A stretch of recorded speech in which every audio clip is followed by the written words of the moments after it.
Welcome, comic nerds, to Alpha Omega Sin's second pickup videos for comic books! Fuck yeah! So this time around, I actually have a little more variety whenever it comes to the comic books I picked up because I found a ton of really cool shit and decided that I would share it with everybody here. Not all of them are boarded and sleeved though, so that kind of bothers me, but I will get to that eventually. Oh, check out my Deadpool shirt. Deadpool's really cool and he says funny stuff and makes me lol all the time. Deadpool. Anyway, so first I'm going to start off with all the stuff that is boarded up, because I'm going to save the other two for last because they are awesome. Now, as many of you know, I am a big DC Comics fan, and that obviously did not end with my recent pickups because I got these two right here. If you're wondering what they are, it is Red Hood and the Outlaws, issue 3 and issue 2. Because I kind of got behind on reading them, but this time around, their missions are getting a little more out of hand, and they're actually bringing in additional characters from the DC Universe, and which is kind of interesting because basically they've been kind of holding off on doing that ever since the new DC 52 started, with bringing in characters from other ongoing series. So I do think that's kind of interesting that they're finally doing that. But yeah, the series does continue to entertain the living shit out of me. It's very risque, surprisingly. So much so, and it's mostly just because of Starfire. They kind of just show that she is all about getting that dick. So people have had some problems with that, but I don't really see the big deal. And the main reason why is because there's lots of guys that basically whore themselves out. I mean, look at Wolverine and Nightwing. Both of those characters have like fucked a mountain worth of women, and nobody sees a problem with that. So a really hot chick wanting to bang like a bunch of dudes, yeah, it's not that big of a deal. But anyway, all sexual overtones aside, it's just really good series. Though it does make me wonder about Red Hood in general, just because they haven't really explained much of his past yet, and how much of it is like the continuity of the past from, you know, Red Hood in general. Because you figure Jason Todd went through like a lot of crazy ass shit. From being beaten to death by the Joker, imploded, well not imploded, but had a building exploded down on top of him, and then being brought back in Lazarus Pit, going fucking nuts, then killing people and everything. So exactly where does his past fit in? I don't know, we're going to figure it out hopefully sometime soon. And Arsenal, hopefully they explain some more about him, because again, they haven't really explained a whole lot, but I am enjoying the living shit out of it, and honestly, it's just really kick-ass, so you should check it out. Next up, we have Suicide Squad, issue 3. Now, Suicide Squad, one of the main reasons why I like this series so much is mainly because this reminds me of a lot of comics I had checked out in the 90s. A lot of the Marvel comics, no less. Suicide Squad is just really good, and on top of that, like I said, it has Harley Quinn in it. So, kind of hard to say anything bad about it. The art's really good, and this, you know, on the cover just kind of shows that everybody is in a fix. Because the fact is that they keep putting them in really fucked up scenarios that's like, you're not going to win, and the team barely wants to work with each other to begin with. So it does make for some really good storytelling, so definitely worth checking out. If you have not read the other two, pick all of them up. I had tooted my horn quite a bit about Justice League, and naturally I went and picked up issue 3. Issue 3, which, if you can't tell, has Wonder Woman on the front, so they finally brought her in. And I do like the angle that they're going, because she's an Amazonian princess and basically does not understand a whole shitload of stuff that's going on. So it is kind of amusing just to see her, you know, basically walking about with regular people. It kind of reminds me of Thor from the Ultimate Universe. So if you do like that kind of story angle, it's really cool what they're doing with her here. The action, again, got to be really kick-ass. And this has failed to... This has yet to fail and impress me. Like, it's just... It's awesome. It really is. Like, out of the entire DC 52, this and Detective Comics are up there at the top of my must-have list. So anytime that I mention this, I mean it. Please go check it out. It's just fucking awesome. And I had mentioned this on my last pickups episode, and that's Nightwing. Now, considering the fact that Nightwing is one of my favorite comic book characters, just because, I mean, Dick Grayson is he's the sidekick that pretty much made it the big time, like the big time. The fact that his past is catching up with him in a very big way, a lot of his life is coming full circle, and issue 2 and 3 pretty much showed that without a shadow of a doubt. Really good issue.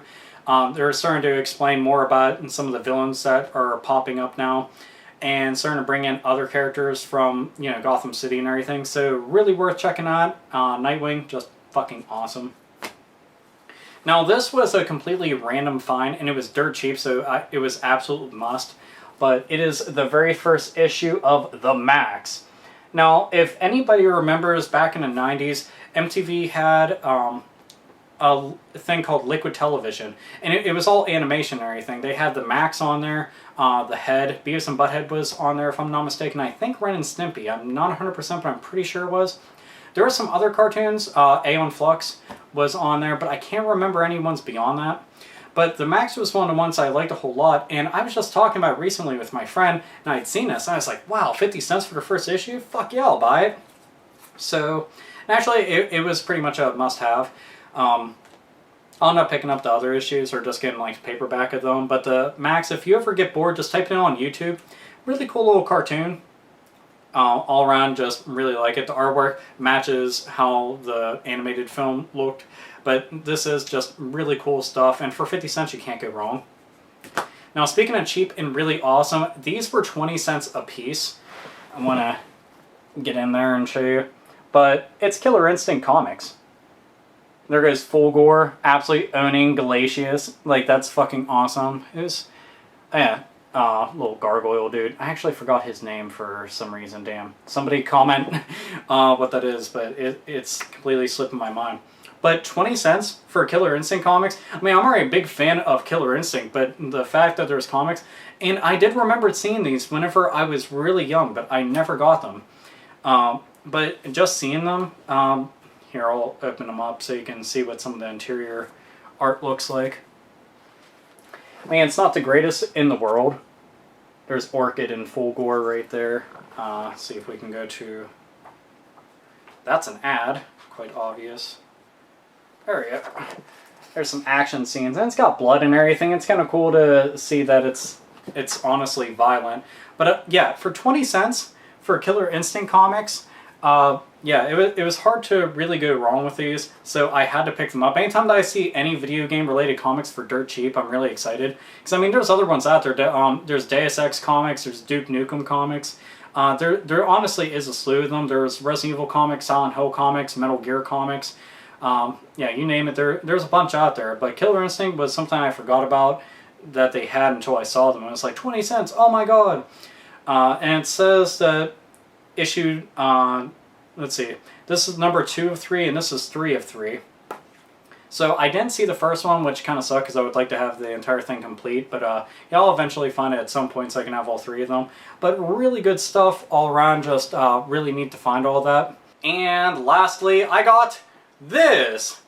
That's a whole lot. You might be wondering, what is it?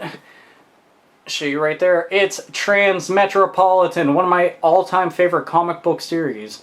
Now, this is the newest pressing of these, and I managed to find the first 8 books for dirt cheap. Literally, it was $50 for these 8 books. That's not bad whenever they're, let's see, they're $15 a piece. So getting 8 for 50, yeah, that's very good price. If anybody has not ever read Transmetropolitan, like if you're looking at the screen like, what the fuck is Transmetropolitan? I definitely, actually looks like I have it lined up. His shoulder lines up with mine. I'm Spider Jerusalem now. Dun, dun, dun, dun. That's kind of neat looking. Anyway, this series is just one of the very best. Written by Warren Ellis, he became one of my favorite writers after reading this entire series. Like, I've read all the comics, I just never owned all the actual paperback books myself. I always read somebody else's. But the thing is, with these, yeah, I definitely had to have them. I told myself that I want to get them. Here goes the first book, so if you're ever wondering what to look for. I assure you that if you pick up the first book, you will absolutely love it. But basically, Spider Jerusalem is a journalist who wants to make sure that the general public hears the truth at any cost whatsoever. He enjoys, you know, basically fucking with the government. He enjoys pissing people off. The dude does tons of drugs. He smokes. He's pretty much like a sociopath. He's fucked up in all types of ways, but the thing is, he's such a likable character. And despite the fact that everything I described is kind of a morally depraved person, but Spider Jerusalem makes it work, and it works really well. And it's all thanks to the penmanship of Warren Ellis, who makes the character come alive. You like him a whole lot. You care about him, his exploits, all the things that he's fighting for to get done. His filthy assistants, he has 2 assistants. His cat, who has 2 faces and also smokes just as much as he does. He has the bowel disruptor gun that'll literally make you shit yourself.